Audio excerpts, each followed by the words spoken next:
Kuwait 6 மாடி கட்டடத்தில் தீ விபத்து ஏற்படுவதற்கு சிலிண்டர் வெடித்ததே காரணம் என அதிர்ச்சி தகவல் வெளியாகியுள்ளது. குவைத் நாட்டின் தெற்கு அகமதியே அருகே மாங்காவ் பகுதியில் 6 அடுக்கு மாடி குடியிருப்பு உள்ளது. இதில் ஏராளமான தொழிலாளர்கள் தங்கி பணியாற்றி வரும் நிலையில் நேற்று முன்தினம் அதிகாலை 4 மணி அளவில் பயங்கர தீ விபத்து ஏற்பட்டது. தீ மளமளவென பரவியதால் கட்டடத்தில் இருந்தவர்கள் வெளியே வர முடியாமல் தவித்தனர். இந்த நிலையில் தீ விபத்தில் சிக்கி 40 இந்தியர்கள் உள்பட 49 பேர் உயிரிழந்திருப்பதாக தகவல் வெளியாகியுள்ளன. பலியானவர்களில் தமிழ்நாடு மற்றும் கேரளாவைச் சேர்ந்த பலர் இருப்பதும் தெரியவந்துள்ளது. தற்போது வரை தமிழ்நாட்டைச் சேர்ந்த 7 பேர் உயிரிழந்துள்ளனர். பலி எண்ணிக்கை மேலும் அதிகரிக்கும் என அஞ்சப்படுகிறது. இந்நிலையில் இந்த தீ விபத்திற்கு சிலிண்டர் வெடிப்பே காரணம் என அதிர்ச்சி தகவல் வெளியாகியுள்ளது.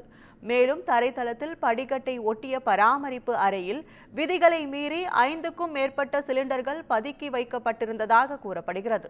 அதிகபட்சமாக 100 பேரை மட்டுமே தங்க வைக்க இடவசதி உள்ள அடுக்குமாடி குடியிருப்பில் 190 பேர் தங்க வைக்கப்பட்டிருப்பதும் தெரியவந்துள்ளது. இதன் காரணமாக விபத்து நிகழ்ந்த அடுக்குமாடி குடியிருப்பு அடங்கிய அகமதி மாநகராட்சி அதிகாரிகள் சஸ்பெண்ட் செய்யப்பட்டுள்ளனர். இதனிடையே தீ விபத்தில் உயிரிழந்தவர்களின் குடும்பத்தினருக்கு தலா 8 லட்சம் ரூபாய் வழங்குவதாக NBDC நிறுவனம் உறுதியளித்துள்ளது.